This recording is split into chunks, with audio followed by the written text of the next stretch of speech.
Thanks for tuning in, it's Mr. Crow here, and today I'm going to be reviewing a PlayStation VR game by the name of Tethered. It's been a while since I've played an RTS game, so when I saw Tethered and its charming art, it was hard to say no.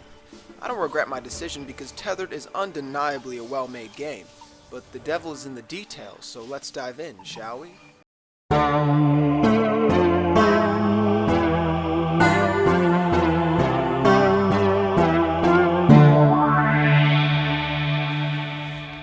Tethered puts you in the shoes, or should I say cloud, of an all-powerful god watching over his furry people who are called peeps. As I stated before, this is an RTS game, or a real-time strategy game, in which you'll have to make quick decisions if you want to guarantee the success of your colony.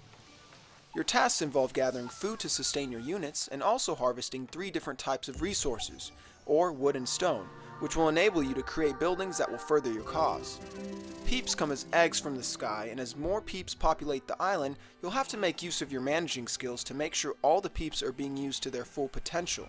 In fact, a peep that isn't given a task will eventually lose purpose, and if given enough time, will fall into despair.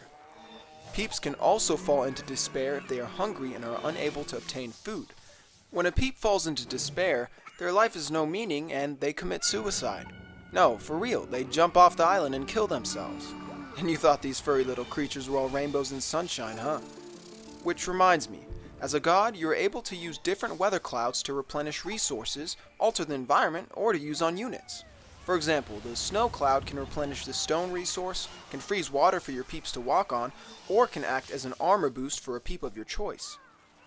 Unlike other RTS games that usually pitch you against another player, to win Tethered, you must acquire a certain number of spirit energy, which can be obtained by doing numerous different things.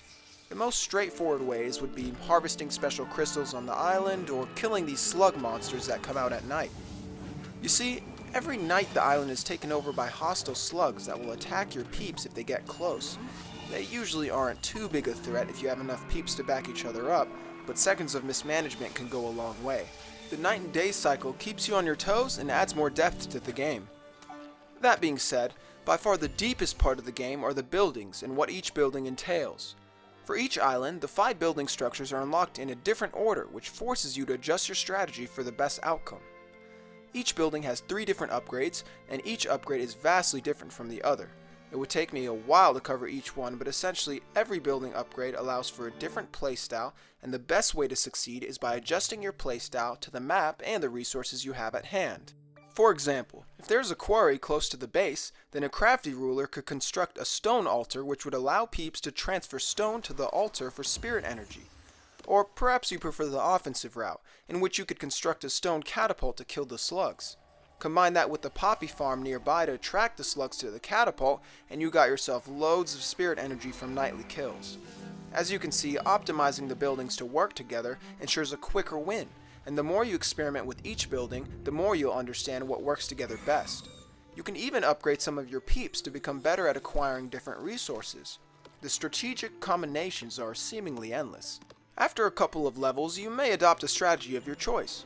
One of my favorite ways to gain spirit energy is by constructing a martyr hall, in which you can turn your peeps into martyrs, then sacrifice them for a nice spirit energy payout. Loads of spirit energy with less mouths to feed? I am the Grim Gamer after all. But even with that strategy, the highest rating I've gotten are 2 A's. There are 4 different things you're rated on after a level, and acquiring all A's is immensely difficult, if not near impossible.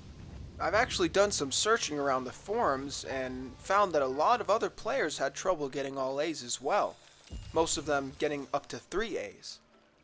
Nonetheless, to achieve a perfect rating, one must strategize for each island differently and optimize their buildings to coincide with the positives and negatives of the environment. And this is why the game truly shines. You're the god of the world, and you decide how you want to play it. Maybe you'll take the passive route and acquire its spirit energy steadily. Or perhaps you crave combat and will make your peeps ultimate fighters. Hell, you can even let your peeps die on purpose.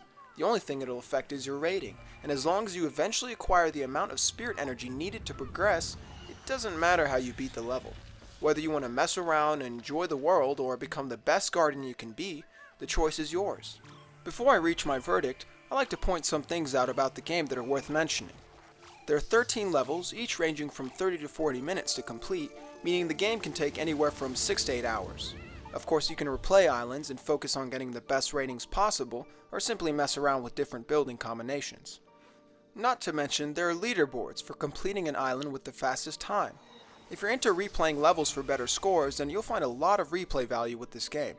There's also a complete trophy list with 32 trophies including a platinum. If it wasn't already obvious, this game doesn't have a story, so don't expect a narrative. The graphics for the game are beautiful and do an excellent job of conveying the mystical world where the game takes place. Tracking is also great, with no problems of motion sickness for me, although you may want to take a break after each level. Lastly, the music soundtrack of the game is nothing less than stellar. It fits the tone of the game perfectly. There were times during the night where the music would pick up and it made me feel like I was part of an epic battle.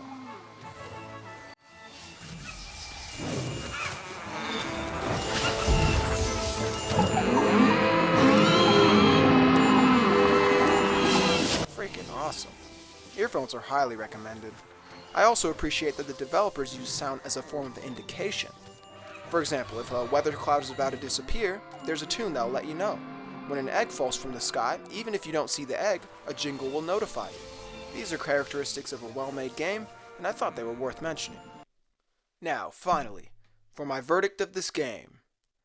You'll like this game if you enjoy RTS games or God games in which you manage a settlement. You crave the challenge of finding the best strategies. You've been looking for a VR game with a healthy amount of content. Now, you will dislike this game if you dislike strategy games, you're looking for something more action-oriented, or micromanagement feels like work to you. So, in the end, would I recommend this game? Most definitely. If you enjoy strategy games in the slightest, you should give the game a try for sure. Being able to play it however you want allows it to appeal to the hardcore gamers as well as the casuals. Just don't go in expecting a quick fix. I'm going to end the review with one of my favorite things in the game, which is the end of a level. Once you beat a level, the camera shifts into the middle of the map, giving you the opportunity to look around from the center and enjoy the sight of your civilization and loyal peeps which bow towards you. You know, considering you didn't sacrifice them all.